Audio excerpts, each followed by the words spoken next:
Hey everybody, welcome to my channel. I'm Stacy. Today I'm going to go over the book Yesteryear.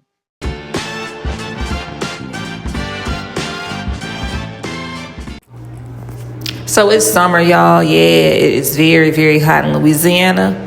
So I decided yesteryear is giving summer vibes. Let's go to the ice cream shop. So this is Mandeville Creamery. I've only sampled them at a festival before. I've never gone to them in the shop like to sit down and read or anything. It was pretty slow that day. So I was like, let's give some locals some business. So here we are. One scoop is never enough. So let's get our 2 scoops of ice cream today. It's so cute in there. The girls were very nice. I highly, highly recommend this ice cream shop. This is what I got. It's called the Mandeville something. It was a specialty that they had. I'm reading this book because I had FOMO and I had to know what was going on with it. So that's why I decided to pick up Yesteryear, watching everybody talk about it. And I had it on my shelves already. So I was like, let's go ahead and get into Yesteryear. Y'all, this book, I was not going to do a review on this book because I was so in a rage. Not because of the main character like everybody else is saying and putting on. It's just this book is rage bait. That's the easiest way to put it. So Yesteryear is by Caro Claire Burke. This book came out 2026 this year. I don't know if in February or April. This is a satire, social commentary. She is a lit fic. That's what I thought it was. Just like a random literary fiction book. This was a psychological suspense novel. And it was like some type of bizarre fiction on reality. But it read like a horror story to me. This book was horror. I was like kind of scared at a point. But it's like this modern lady in the internet terms, she's a content creator. She goes and gets dropped off in 19th century. Kind of like Kendrick. That's all I'm going to say about Kendrick because Octavia Butler, she knew how to have a clear timeline and get people back and forth clearly. It was seamlessly. This one was not clear. It was not seamless. She was jumping from all over the place, from this time to that time, and you didn't know where you were going to wake up. It was confusing. The hardcover, I read the hardcover of this book. I tabbed this book, y'all. Look, I tabbed it because I was just like, what the hell is going on? Like, what is going on? 2026, yes. So this book had 391 pages in it. I read it August 3rd through August the 6th. Would I read it again? No. Would I recommend this book? No. This book is rage bait. It's popular right now. Everybody's talking about it. If you're curious and you want to know, yes. The themes of characters that resonated with me, or I would say with people that I know, not necessarily me. It's a conservative woman. She is very religious, or she plays with religion, and I don't play with religion like that. American contemporary influencer content creator. That's the characters or themes of this book.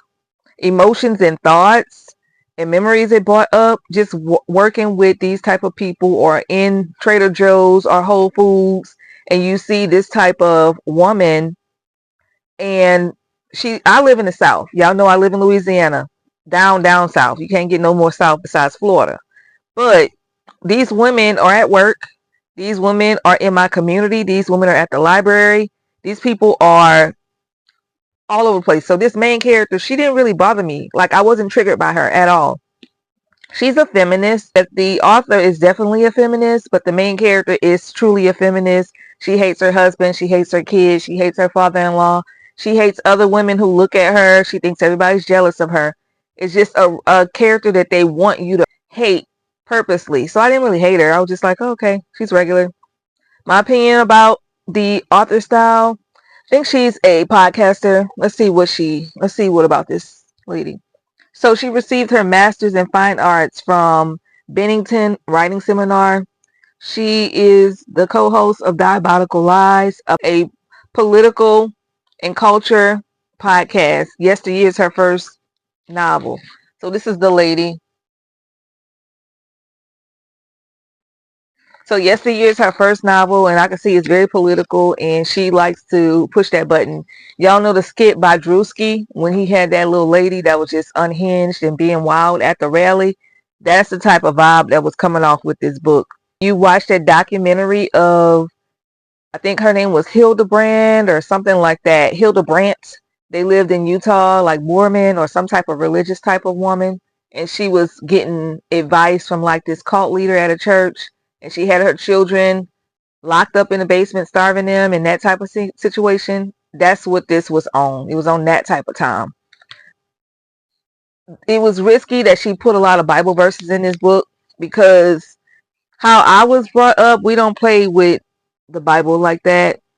And she was a prayerful woman. Some stuff you don't mock. And it was like this was a satire. It was a satire. It was. So if you're into satires and you want something that you know that's just gonna have you thinking, go for this. Yesteryear. It's rage bait for sure. It also had a flight. She had different flights of ideas because you can hear her monologue in her head, what she's thinking and what she's saying. And she would go off on tangents, and you'll be like, is she saying it out loud or is she thinking it? So I think if you are an audio person, I think it read better as audio. I didn't do audio. I read it and was just looking at it confused, like, girl, what are you talking about? And then it was kind of boring. So like to reading with your eyes. So she's a podcaster. It's gonna sound like a book you want to listen to. I got this book for $14.99 at TJ Maxx. I'm glad I didn't pay full price. If I would recommend you reading this, I would say rent it from your library. Don't buy this book, get it from the library. Because when I went to the library this week, they gave us a paper in the printed out form of the top books right now.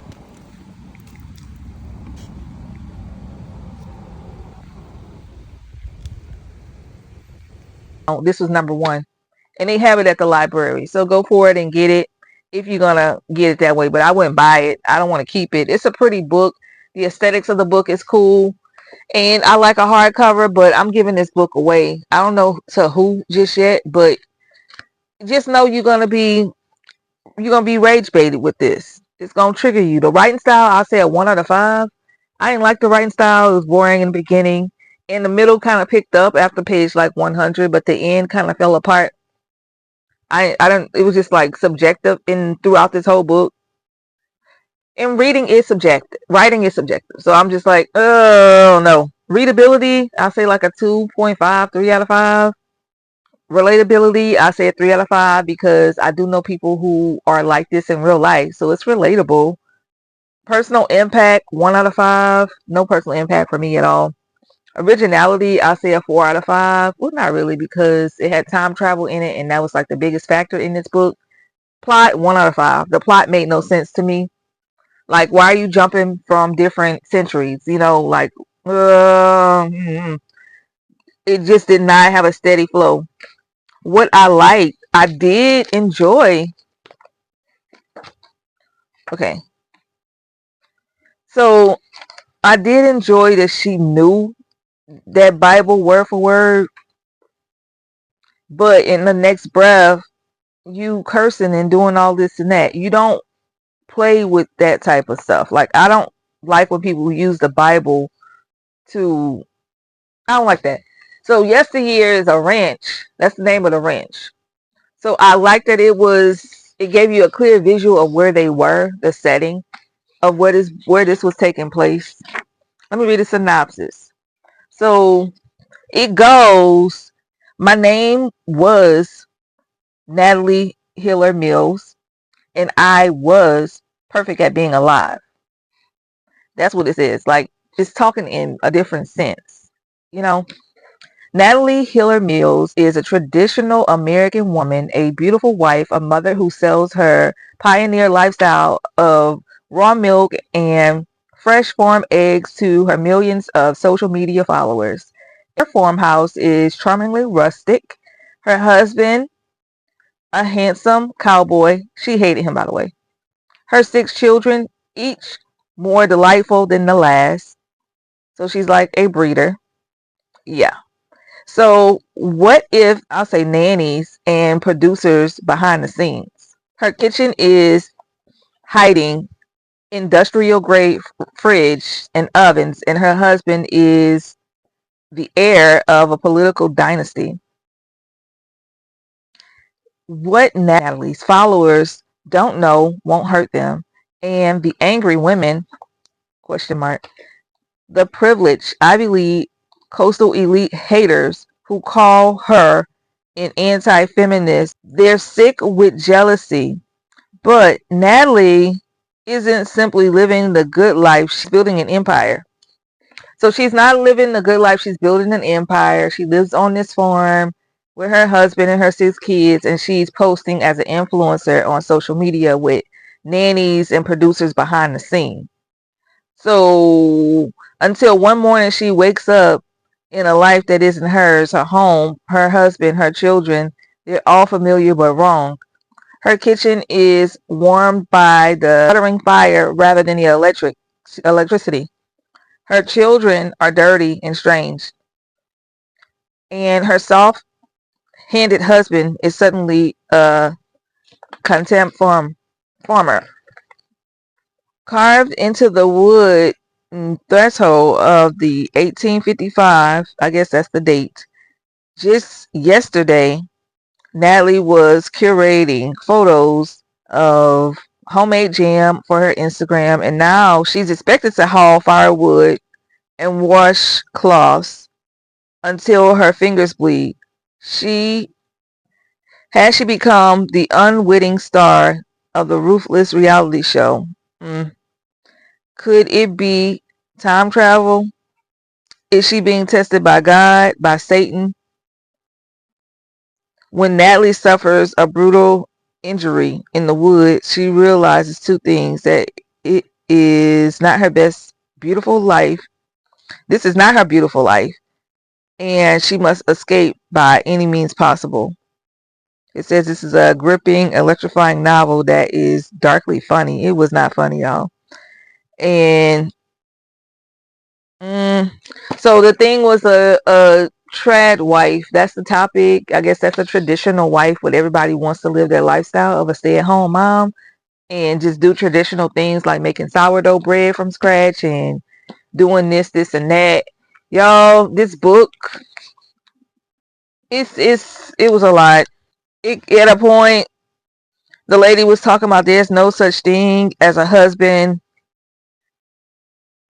taking it from his wife. Like, she was just saying stuff that you just know that just gonna make people upset. I don't, and it was kind of nasty too. Like, I'll do anything, Lord, please, anything but that. As I blank myself, my mother's voice echoes in my head. Like, it was just weird. Like, the book was weird. This book was just too. The goal of an influencer is not to be lovable, and it's not to be unbearable. The goal is to be both at once. In other words, be addicting. So that is Yesteryear. Read it if you will, if you must. It's just uh do it as a buddy read, but it is a social satire, and it's like a thriller. And it's like there's no in between. Some people love this book. I can see the people who love this book. It was probably has to be people who are into true crime and podcasting and stuff like that, and Netflix. So the younger generations will definitely love this. The older ones, we would see like, why are you doing that, girl? Stop that, cut that out. So I don't know. Read it if you will.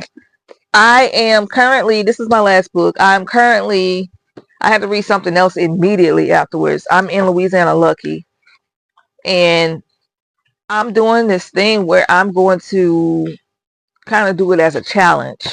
After this, I went to the library because my books were ready, and I got Eraser by Percival Everest, and then I got Trees by him as well. And then I love, I guess it's a YA Witch Haven, and I just finished her book, The Rose Bargain. So I might read this one. I'm not sure just yet, but because it's YA, I don't know. I don't know how, depending on how I'm feeling, because I need to erase the Yesteryear book out my brain. Yeah. So y'all, thank you for watching. Like, comment, and subscribe to my channel. And yeah, tell me if you read this book or if you're interested in reading Yesteryear.